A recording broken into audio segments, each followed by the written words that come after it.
Officer can't take a decision నాకు ఆ టైంలో గవర్నమెంట్ నుంచి ఇంటర్వెన్షన్ అవసరం ఉంటుంది. కాబట్టి నేనేమంటే అప్పుడు రెగ్యులర్గా కేటీఆర్ గారు పురపాలక శాఖ మంత్రి ఉన్నప్పుడు ప్రతి వీక్ రివ్యూ ఉంటుండే ఈ అన్ని ఒక ఎస్ఆర్డిపి ఎస్ఎన్డిపి వర్క్స్ పైన ప్రతి వీక్ ఉంటుండే. కాబట్టి నేను ముఖ్యమంత్రి గారు బిజీ ఉన్నాడు, ముఖ్యమంత్రి గారు ఢిల్లీ పోవాలి జాతీయ పార్టీకి పోవాలి ఖచ్చితంగా, నేను పోవద్దు అంటలేను. నిధులు ఇచ్చి రావాలి, తీసుకురావాలి, అన్ని పనులు చేసుకోవాలి అధ్యక్ష. కేరళ కూడా పోయి రావాలి, అన్ని రాష్ట్రాలు చూడాలి, పెళ్ళిళ్ళు పోవాలి. కానీ అసెంబ్లీ కూడా చూడాలి కదా అధ్యక్ష, అసెంబ్లీ కూడా చూడాలి కదా, అసెంబ్లీ కూడా చూడాలి కదా, అసెంబ్లీ కూడా చూడాలి కదా అధ్యక్ష. I request government to have a review, రెగ్యులర్గా రివ్యూ చేస్తే, రివ్యూ చేయకపోతే కాదు అధ్యక్ష. ఇది గౌరవ పురపాలక శాఖ బాధ్యతలు చేపట్టినటువంటి ముఖ్యమంత్రి గారు రెగ్యులర్గా దీనిపైన రివ్యూకి కొంచెం టైం తీస్తే ఖచ్చితంగా ఈ పని ముందు పడడానికి అవకాశం ఉంటుంది తప్ప, లేదా పని కాదు అధ్యక్ష, ఇది పని కాదు. మీరంటారా అనవసరంగా మీరు అధ్యక్ష వారు పద్దుల మీద మాట్లాడే క్రమంలో అనేక సందర్భాల్లో అధికారులను టార్గెట్ చేసుకుంటూ మాట్లాడిండ్రు. హైడ్రాకు సంబంధించినటువంటి కమిషనర్ వచ్చినప్పుడు ఆ ఆహాభావాలతోటి బ్యూరోక్రసీని కూడా అవమానించే విధంగా మాట్లాడడం, వారి బాధ్యత ఉండే క్రమంలో వారి దగ్గరికి వెళ్తారు అధ్యక్ష. అధికారులు వీరు ఎమ్మెల్యే కూడా నా దగ్గర రాలేదని చెప్పినటువంటి భావన అందులో కనిపిస్తుంది, కరెక్ట్ కాదు అధ్యక్ష.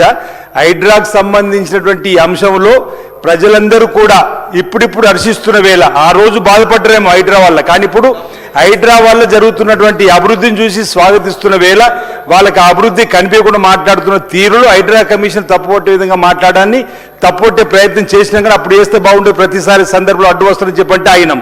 ఇప్పుడు మీరు ఢిల్లీకి జాతీయ పార్టీ పోతున్నారు, వస్తువులు నిధులు తీసుకురామని చెప్పని మీ మీద అక్కడ నిధులు ఇస్తున్నాం అని చెప్పినటువంటి వెటకారంగా మాట్లాడే మాటలే కానీ కేరళ కూడా పోవాలని చెప్పండి అధ్యక్ష. వీళ్ళు భారతీయ రాష్ట్ర సమితిగా పార్టీ మార్చిన తర్వాత మన తెలంగాణ డబ్బును తీసుకుపోయి పంజాబ్లో చెక్కుల రూపాయలు ఇచ్చేసారు అధ్యక్ష. వీళ్ళు మహారాష్ట్రలో పార్టీ ఆఫీస్ పెట్టి సర్పంచ్లకు కోట్ల రూపాయలు ఇచ్చేసారు. మన తెలంగాణ డబ్బు అంతా వృధా చేసారు. మీరా మాకు చెప్పేది ఈరోజు తెలంగాణ రాష్ట్ర సమితిని భారతీయ రాష్ట్ర సమితిగా మార్చుకున్న రోజు తెలంగాణ ప్రాంత ప్రజల గుండెల నుంచి మీరు వెళ్ళిపోయినరు, తెలంగాణ ప్రజల పేగుబంధం తెచ్చుకున్నారు. మీరు ఈరోజు హైదరాబాద్ గురించి మాట్లాడడం, హైదరాబాద్ గురించి మాట్లాడడం, మా ముఖ్యమంత్రి గారు ఫ్యూచర్ సిటీ తీసుకొని పోతున్నారు. ఇప్పటిదాకా గ్రామీణ ప్రాంతాల్లోనే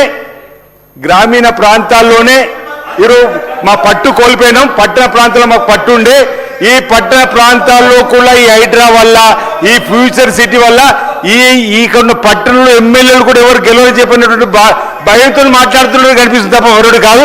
ఇప్పటికీ అధ్యక్ష 52 నిమిషాలు మాట్లాడారు మీరు, 52 నిమిషాలు కౌశిక్ గారు. 52 నిమిషాలు నేనేమంటున్నా, ఈరోజు వారి మాటలు రికార్డు నుంచి తొలగించిన అధ్యక్ష. ఇది ఈ విధంగా మాట్లాడడం కరెక్ట్ కాదు. ఈరోజు కేరళలో నిజంగా మా జాతీయ పార్టీ సంబంధించిన ఎన్నికలు జరిగితే మాకు ఇప్పటికే మా ఉత్తమ్ కుమార్ రెడ్డి గారు, వారి ఉత్తమ్ కుమార్ రెడ్డి గారు, పద్మావతి గారు కూడా కేరళకు వెళ్ళిన ప్రచారానికి, మా లక్ష్మీకాంతరావు గారు కూడా వెళ్ళిన బాధ్యతల్లో వెళ్ళిన అధ్యక్ష జాతీయ పార్టీగా. ఈరోజు మీరు జాతీయ పార్టీగా మీరు ఊహించుకొని మీరు మహారాష్ట్రలో సర్పంచ్ ఎన్నికలు పెట్టుకొని మీరు నిధులు పంపలేరు అధ్యక్ష. ఈరోజు తెలంగాణ అది కాదా మీరు చేస్తే ఒప్పు, ఈరోజు మా జాతీయ పార్టీలో పనిచేస్తే తప్పనట్టుగా మాట్లాడుతూ కరెక్ట్ కాదు. వివేకానంద గారు మాట్లాడిన మాటలు రికార్డు నుంచి తొలగించాల్సింది కోరుతున్నా అధ్యక్ష. అరే నువ్వు నిధులు ఇప్పుడు మేము తెలంగాణ రాష్ట్రంలో అధికారులు మా ముఖ్యమంత్రి గారు అదే అంటూ నేను చెప్పేది లేదే. నేనేమంటాం, మేము అధికారులు ఉన్నాము, కేంద్ర ప్రభుత్వం దగ్గరికి వెళ్ళి రాష్ట్ర నిధులు తీసుకురావడం మా బాధ్యతగా భావించి వస్తున్నాము. అదే జరుగుతుంది. మీరేమంటారు, అక్కడ నిధులు ఇచ్చేస్తున్నారు, మీరేం నిధులు ఇచ్చేస్తున్నాము. మీరు తప్పు మాట్లాడుతున్నారు అధ్యక్ష. రికార్డు తొలగించాలని కోరుతున్నారు అధ్యక్ష. जावरन साहब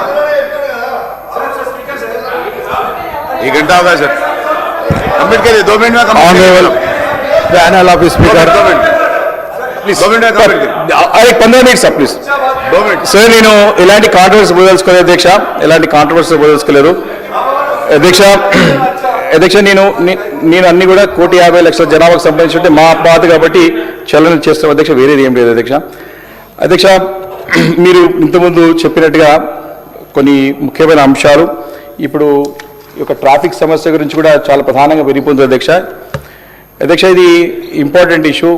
హైదరాబాద్ ఇన్ఛార్జ్ మంత్రి వర్యులు, అదే రంగారెడ్డి జిల్లా ఇన్ఛార్జ్ మంత్రులు కాబట్టి ఇప్పుడు why Hyderabad must rethink urban mobility now